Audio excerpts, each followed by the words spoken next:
Hello, everyone. Welcome to another episode of The Good, Bad, and Ugly of Business. I am your host, Catryn Becker. On this podcast, we interview business owners, entrepreneurs, real estate investors, corporate executives, you name it. We talk to everyone from every sort of industry so that we can learn what really brings us closer together versus what really drives us apart. So, in today's episode, it is my pleasure to introduce you to Dick Grove. He is a public relations guru. He formed his company called Inc. Public Relations and has been in the business for more than 50 years. So it'll be so great to learn from what he's learned over that time and how we can apply it to what we're doing now in public relations and what it's looking like in the future. He's also the author of a great book that's called It's the Media, Stupid, PR Without the BS. It should be a great conversation, and we're so happy to have you, Dick. Welcome to the show. Thank you. It's my pleasure. All right. So you've been in the business for 50 years. What was public relations like then versus what is it now? And what is the most important thing for a business owner to know about PR? Well, two separate, distinct questions, but what was different then, and it's changed dramatically over the last 50 years. When I first started, and my first job was with a giant PR firm in New York, and I was the junior nobody. But I learned a huge amount of information about how to do my job, most of which I had actually graduated with a graduate degree in public relations. But it was interesting that much of what I learned in school was theoretical, and much what I learned within a few months on the job was very, very, very practical. And in those days, it was very much getting your clients coverage in the media. I mean, that was the basis. And we used to literally have weekly meetings with our supervisor and talking about our clients and how many column inches of coverage did we get for our clients in whether it be magazines, newspapers, or in certain cases broadcast, although broadcast wasn't too heavily emphasized in those days. How that has changed, oh my goodness. I mean, first of all, the media has changed. Now there are things such as podcasts, which you're intimately familiar with. Just a little. And everything is online now. And of course, when I started, the internet wasn't even a twinkle in even Al Gore's eye at that time. But what really is dramatically changed is the media that we have to carry stories to. The basis of PR, to me, although some big agencies might dispute that, but the basis of PR is still very much the same. Getting your clients good, positive coverage in the media that will do them the most good in terms of reaching their audiences. That now is different because I said it could be a podcast, it could be something online. 90% of everything we place for a client these days goes online as opposed to print. But it's still very valuable to have that print and broadcast if you can possibly, if the media will do it or if they even exist. But the basis hasn't changed, which is getting your coverage, giving your client good coverage in the media, positive coverage that does them the most good. But more than anything over the last 50 years, what's changed is the media landscape and certainly the internet and the instant communication we now have. I mean, when you were 50 years ago, you were talking about newspapers and print and magazines. There was a delay time, even if it was a few hours. Now you're dealing with messages, and what we're really doing, and the new term these days, of course, is we in the PR business are creating content, and that content is then distributed via a lot of different channels, and it could be the social media of a client.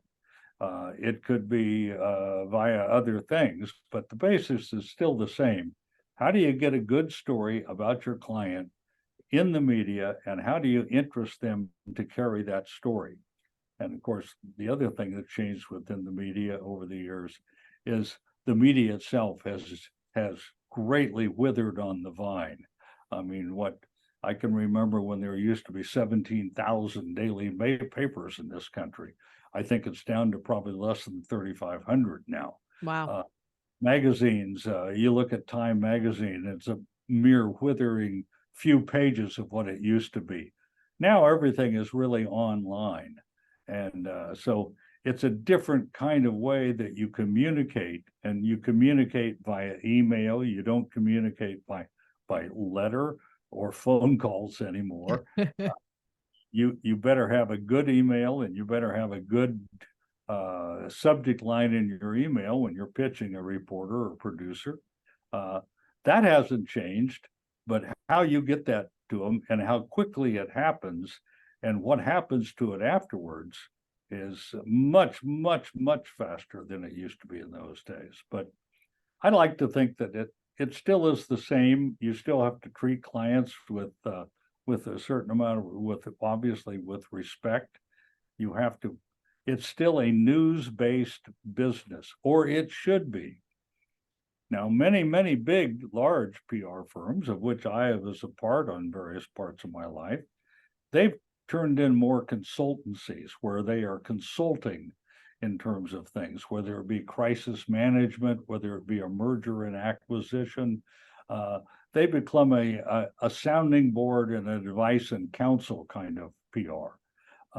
What the PR that I practice and have practiced for 50 years is the media relations part of PR. It's getting good stories about your client in the media.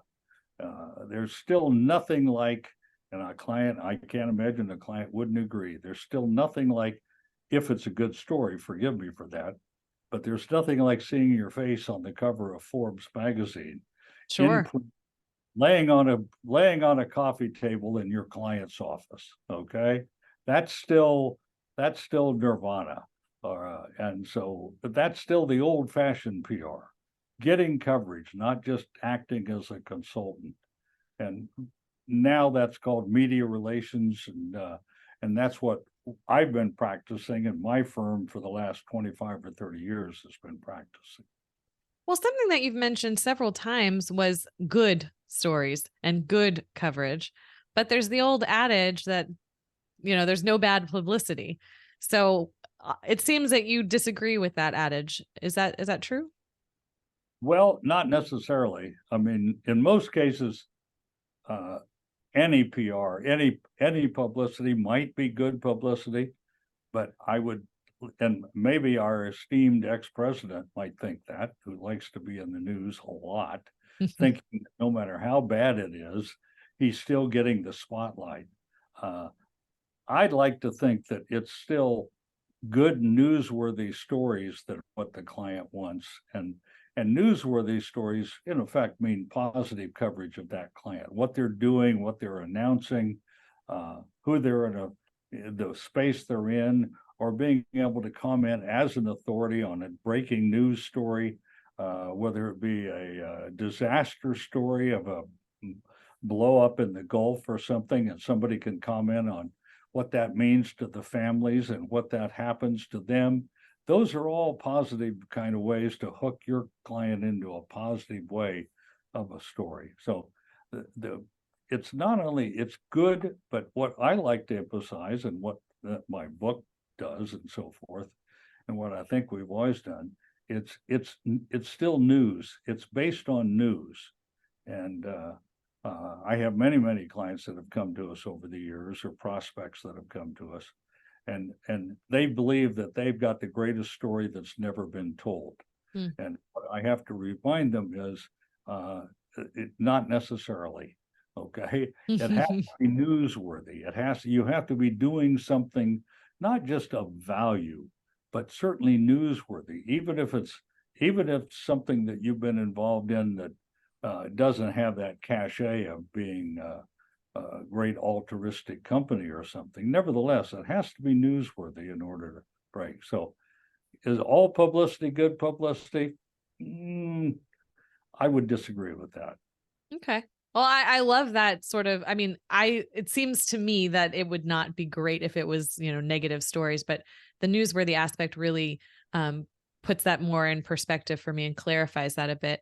The other thing that came to mind as you were speaking is how data driven it feels like our society can be with all the things we have, all the different Google Analytics and knowing when emails are opened and people are clicked on things and how long people look at stuff. So I'm curious as to, what sort of data and metrics were available when you were talking about column inches and, the delay of things. I mean, like, could you even get data Well, from that column, stuff? column inches was a form of data in those days, I guess. Put an index on it. You really didn't have that kind of, if you wanted to call it, but there's always been companies that through their business practices, whatever it is, whether it's a bank, whether it's a hospital, whether it's an actor, no matter what that client does for a living, normally there's going to be data somewhere that can be found within what they do, or the collection of what they do with various customers. And that, by the way, can be a very big news hook. And we often preach that to our clients, that what is the data that you have that you collect on a day-to-day basis? And I don't mean names and phone numbers and licenses and all of that. I'm talking about the data that you might collect, the number of customers you serve, and breaking that down. What do they do? What's some of the interesting things that can come out of that data? What we call mining the data. Mm. Out of that, we can often come up with a very good news hook or a news story based on that data. But yeah, it's totally different. And you mentioned one thing that frightened isn't the right word, but there is a term that's being bandied around, and particularly over the last 6 months, that is a bit frightening to all of us in this business and so forth. And that's called AI. Mm. A lot of things, you got to be very, very careful these days. And yes, AI still depends on human input, but Sure. frankly, less and less. Okay. And what you worry about in our business is somebody that a client or an individual or corporation that thinks all I can do is feed something into chatbot. I can get a great press release written, and I can easily find out where I'm going to send it and who to recommend. And why would I need a PR firm to help me with that process? Well, that's frightening, because there is a good deal of truth in that.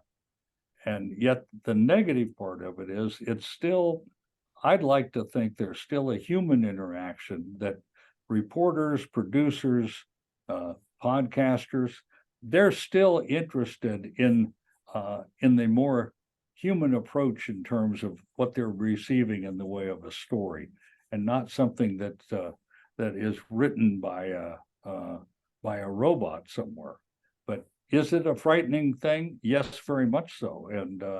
And we all have to be alert for it in terms of what it could do to not only our industry, but every industry.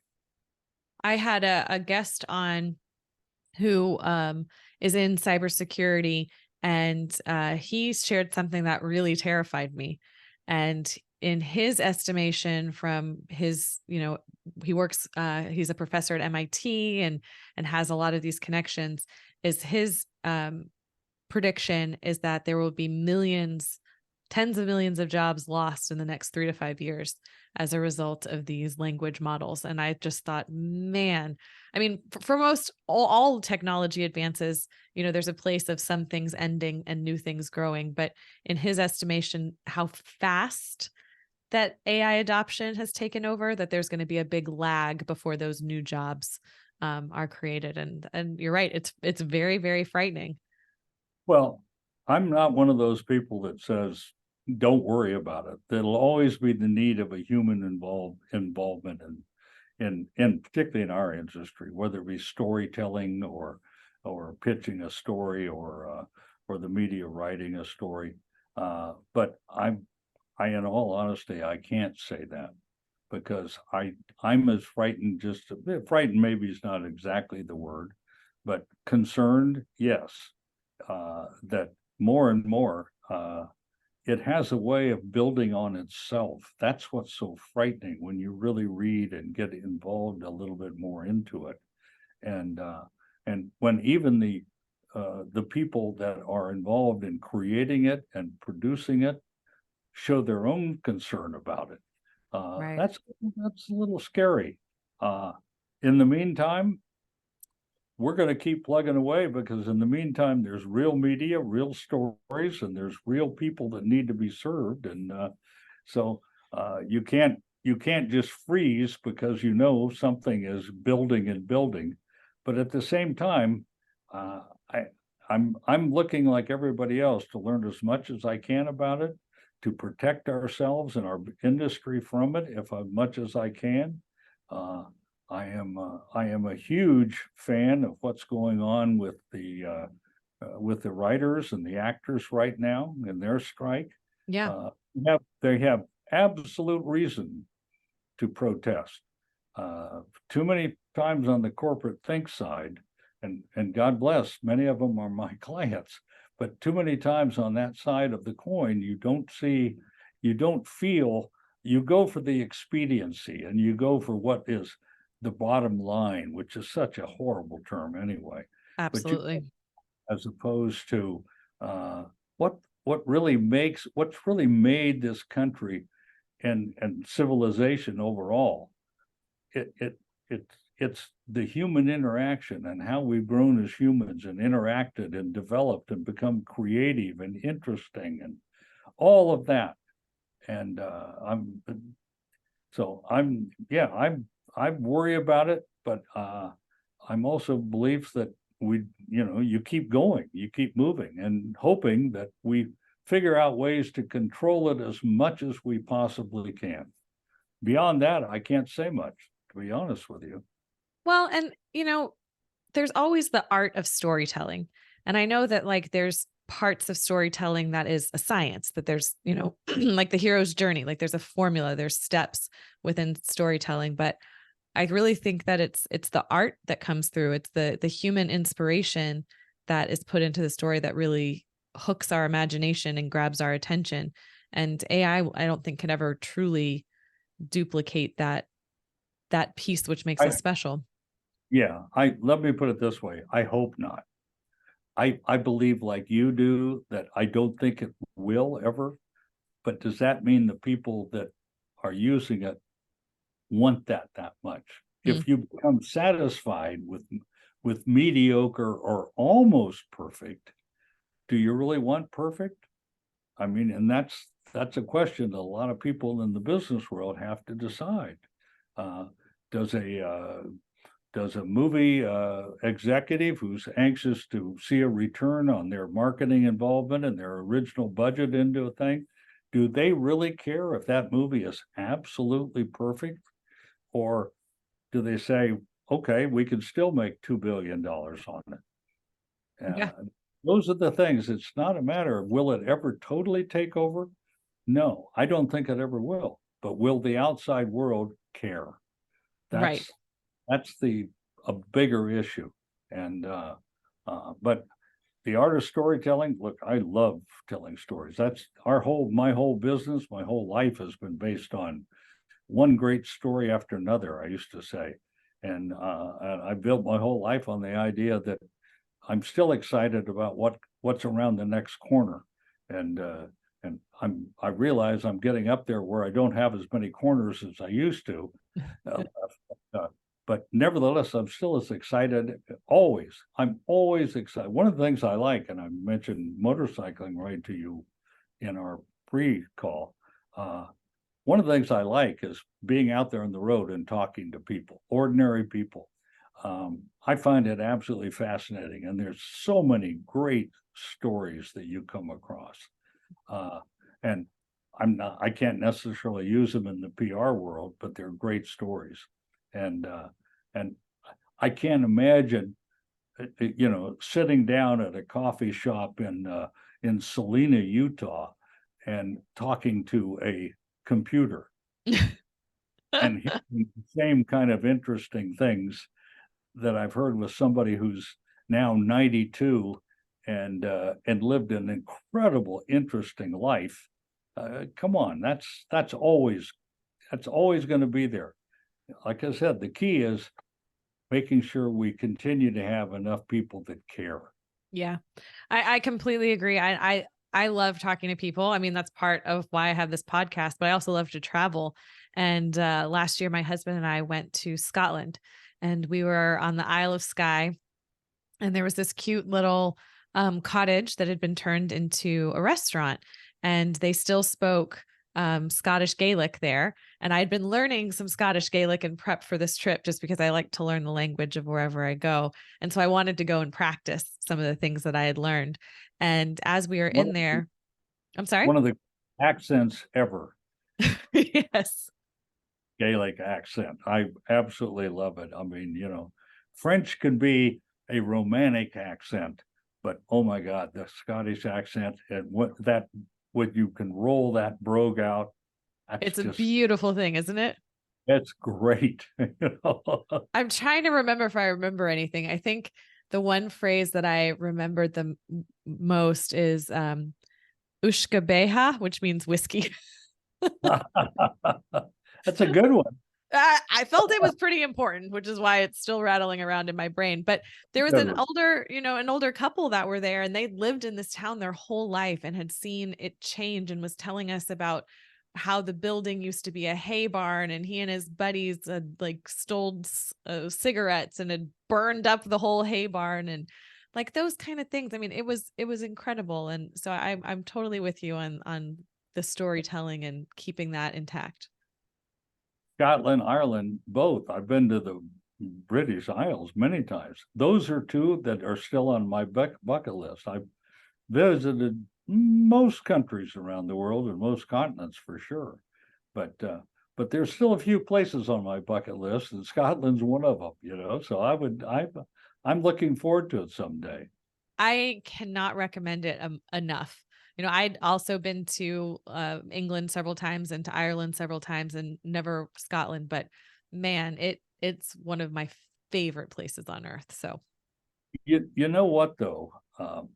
I still, as much as I've traveled around the world over the years, both as a degree as a tourist, most of my tourism has been more adventure tourism than, booking a tour. But and also as a business person over the years.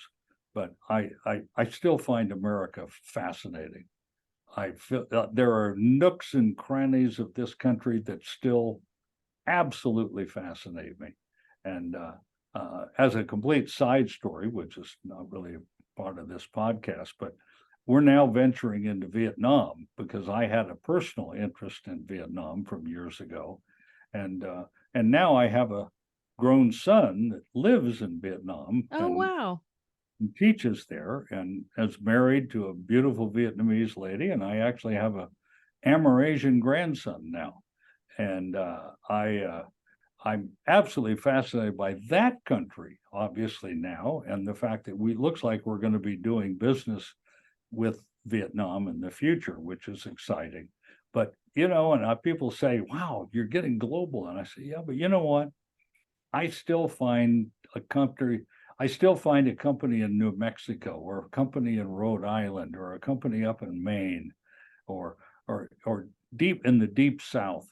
I still find it fascinating, particularly when it comes to entrepreneurial companies, how one company, how a person figures out how to get another person to write them a check, you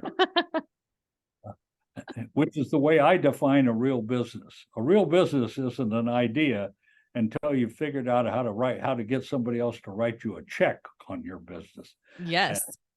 and that I still find absolutely fascinating, that there are little nooks and crannies all over this country of businesses that are cropping up. That, by the way, is one of the big differences too from 50 years ago. 50 years ago, we were basically dealing with big companies, and established companies and so forth. But obviously over the last 25 or so years, going all the way back to the dot-com era, uh, the entrepreneurial startup is something that is so different. Hmm. It's exciting. It's also scary. Uh, I say it's scary because each year, and my people here can tell you, each year I feel like I'm getting older because our clients are getting younger. When you're dealing with 25-year-old CEOs that have just figured out the next big thing, uh, that's both exciting and a little bit terrifying. It's a really good point because you've seen all of it, and for so many people, the idea of startups and the entrepreneurial journey, it seems so normal and so natural because we've been exposed to it. Um, for the last 30 years. So there's, whole generations that grow up with that. But it's a really good point that it's really not that old. No, it's relative to what? I mean, probably the real birth of it was back in the late 90s Yeah. when the dot-com thing really started. And of course, the bubble burst about 2002, 2003. And then, boy, it didn't stay burst very long. And then all of a sudden, there was a whole bunch of new entrepreneurial companies that were started, internet-based companies and so forth.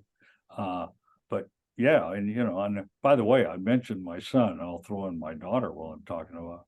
My daughter runs her own PR firm out in the Bay Area. So one son went exotic. My daughter runs her own PR firm quite successfully in the Bay Area and serves many of those kind of small entrepreneurial startup companies. So I'm, very proud of both of them. But it's the landscape has changed, and I'd like to think that we're gonna hold on to what we do because one, it's a specialty. By that, I mean, we hold on to the idea of media relations and putting good stories about our clients in the media, whether broadcast, print, online, etc. Uh, but but the landscape around us is changing constantly, and you've got to change with it, at least in terms of your knowledge base. Right. And you serve that you provide the same service, but you've got to interpret it different because you're dealing with a different level and a different kind of client and in different kind of media. Well, I mean, that's what they say, right? The only constant is change. I would like to think so. Yeah, the more we change, the more we stay the same and all of that. I talk about that all the time. I do with even clients that, you have to be very respectful of the young person who feels like they're the smartest person in the room and they know everything. And yet, that what they're saying is something that's already been thought about, and discussed 30 years ago. Yeah. But to them, it's brand new. And so you have to be respectful. Now, what you hope for, what you think is, what new nuance did they bring to that makes it special and different? And whatever it is, a new type of these days, a new app, a new product. We do a lot of business with apps. We do a lot of business in the fintech world and the B2B world. But one of the things that I still find interesting, not unlike Warren Buffett and Berkshire Hathaway, are companies like ice cream companies and companies that produce real products that everybody needs and uses and can understand. Mm. We still find joy when we find one of those in a client. Well, and going back to what you were saying about the 25-year-old who doesn't know. I mean, I feel like we get so confused as a culture, the difference between intelligence, knowledge, and wisdom. Those words are definitely used interchangeably, yet from my perspective, they're quite different. And I appreciate them in their capacity for each one. And it also makes me think of the ingenuity of the human spirit and the innovation. And I know that you led that way quite a bit in your career with the pay for performance model. That was something that was brand new to the industry that you introduced. Can you talk to us a little bit more about that? Well, yeah, that was like 30 years ago. And basically, I came out of the world of, as I mentioned, I came out of the world of big PR firms, big international PR firms, big corporations, whether it be like an ITT or on an agency side, a person Marsteller and Hill and Knowlton and so forth. But what I discovered at that time, and first of all, I had an entrepreneurial bent myself because I really, really liked being on my own and doing my own thing if I could. But what I discovered in looking at all that was that clients really wanted only one thing. And the big agencies they were moving toward more consulting work as opposed to getting stories in the media, something I cared about and liked a lot. But how do you do that? And how do you do it different and special and be effective? And so that's where I came up with the idea of basically of utilizing senior level people in the media, often in themselves, reporters, producers, etc., in the media, who are maybe a little bit tired of commuting from White Plains into Manhattan or wherever it would be around the country, but had great contacts and they had great news instincts. And why not give them the opportunity to pitch and play stories to their peers? And that was pretty radical. And I said, you can also work from home. And 30 years ago, there wasn't an internet, understand. So Right. working from home meant a phone call. And maybe if you were lucky, a fax machine. How's that? Ooh, fancy. Typewriters, fax machines, and telephones. But the concept was if we could do that, and with that, we could lower the overhead. And by having people work remotely, senior level people working remotely, and we could lower the overhead where we could charge, in effect, after the fact, and not charge for the effort of getting a story, but only if the story actually was produced, ran, broadcast, etc. And by doing that, by lowering the overhead, we could do that. And we took a chance, and the people that worked for me took a chance. And by the way, I have at least two people that have been with me almost all that 30 years. So that left in the beginning and stayed and worked. And they work on an individual out of their home basis, pitching and placing stories over the years, literally now over 100 clients we've served. But we do it with that concept of paying after the fact for actual results, thus the term pay for performance, for actual results rather than just the effort. I got real tired as a client, and I got real tired as an agency, having to see every month where I had to have billable hours and not results, and having to send those to the client. And as a client, I got real tired of receiving those, going, where's my story in the New York Times? Right. Where's my story in Forbes? Where's my story? I'm paying you a lot of money every month, but I'm not seeing much in the way of results. So this was a way of converting that.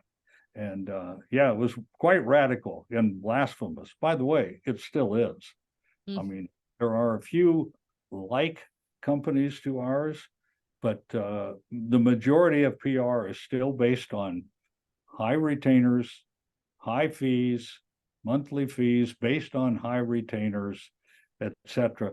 And usually, not often, but usually the media relations aspect of working for a client is relegated to the junior people. And the reason is because it's time intensive and they can't afford to bill those out at the high end to a client. So you give it to the more junior people whose billing rate is low. Yeah. And they're the least effective way of getting that story out. So it's a bad system. Let's put it that way. But well, I love that you found a way to make it work and to, really have the client in mind as the end result of what's going to really serve them. Yeah, we felt we call it sharing the financial risk with the client. And the idea is that, hey, we want to be fair. We're not cheap. Don't get me wrong. I mean, we are certainly competitive in terms of by the time we finally bill for a story, we bill pretty good for a story, but the client doesn't get it until they actually see something, and therefore they know that it's an accountable way to do PR. And not every client likes that. There's an old system in this firm: the bigger the company, the more inside you got, the more you have a level of bureaucracy, including probably an internal PR department.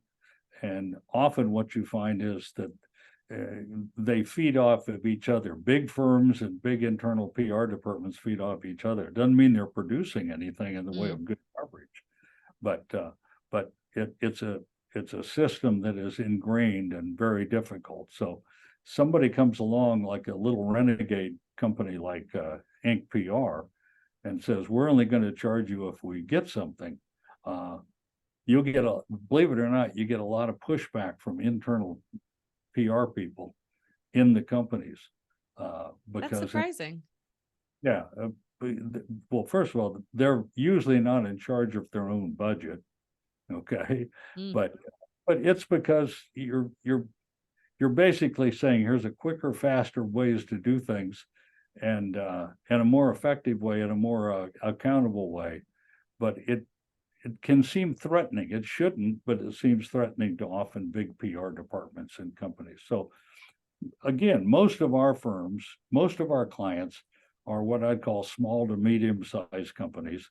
We like to have access directly certainly with the head of marketing, if not the CEO themselves, because the other adage of this business is that you have to have a lot of communication, you have to have a lot of cooperation, and you have to have a lot of coordination. Because if you're going to take advantage of a breaking story and get that CEO in front of NBC News to comment on that breaking story, so they can get their company positioned against whatever that news is, that has to happen very quickly. And you can't be in a situation where you've got to go through 4 layers of people of all saying no before you get to the point where somebody says, yeah, and by the way, that's 3 days after the deadline. Yeah, forget it now. Thanks a lot, but no thanks. Right. But we've had 100 great stories, some of which I've recounted in that book that you mentioned. I'm glad you brought that up. I was just going to ask you more about your book and what a reader could expect to find in there before we wrap up this interview. I call it it's a how-to book, but it's a book on where you find the news hook within any company or any story. And too many clients come to us, and I've given many talks over the country over the years, where how do you get yourself in the news? How do you get yourself in the news? And I mean, over the years, I've built probably 8 or 9 or 10 key things that you can do to look for, and how you can find that news hook. And by the way, data is one of those.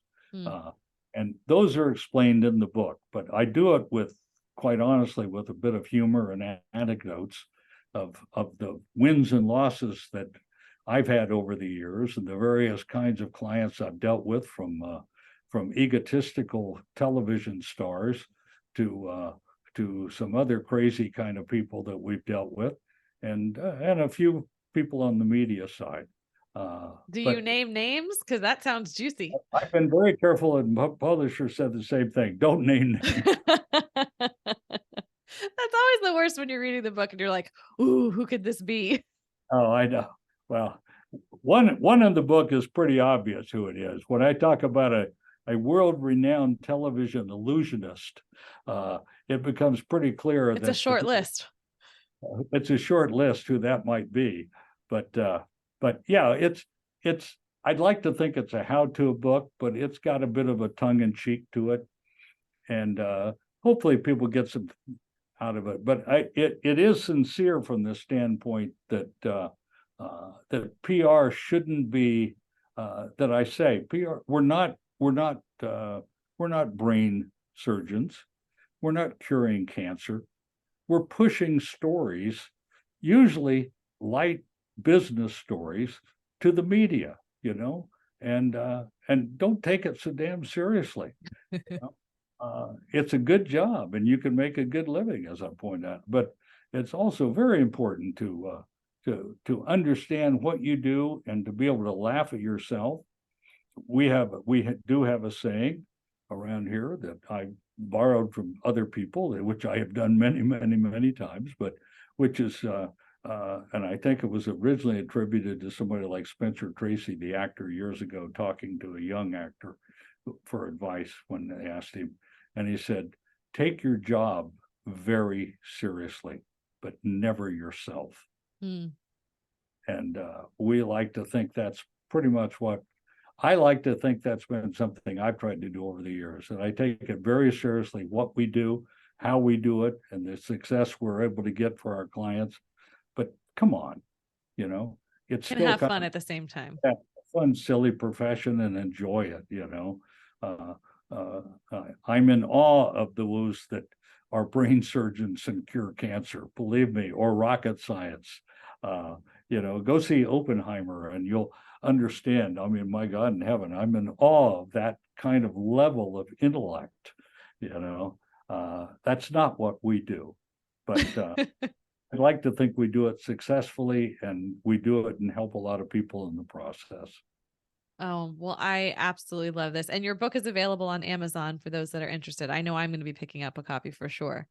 Yes, it is. It's called It's the Media Stupid, which you can understand probably where that came from, because my point in that, much like that war room sign in Clinton's war room years ago in his thing, which said, it's the economy, stupid. It meant that everything that we do and say should be tied back to the economy. In our case, everything that you do as a PR person who's trying to get coverage should be tied back to the media, not necessarily even your client, as blasphemous as that may sound, because it's ultimately what the media is looking for, needs, and wants, that's going to allow you to get the coverage that will help your client. Right. So think of them first every time you go through it. And so that's where the title came from. The last part of the title is pure me, PR without the BS. I mean, I feel like in today's day and age, there's so much BS that it's a breath of fresh air to not have some. Well, I'm not sure a lot of people wouldn't say what I've just been talking about for the last hour, is it? But Well, Dick, is there anything else that we haven't talked about that you would like to share, or and what's the best way to reach out and get a hold of you? well, reaching out to me is relatively easy. Our website is, of course, www. INKINCPR.com, inkincpr.com. And on that website, you can reach out to reach me as well as the book and so forth. My email address, should anybody want it, I'm more than open to having people send me emails, which is simply dgrove@inkincpr.com. And All right. happy to talk or anything to anybody. At this point in my life, I can't wait to share stories.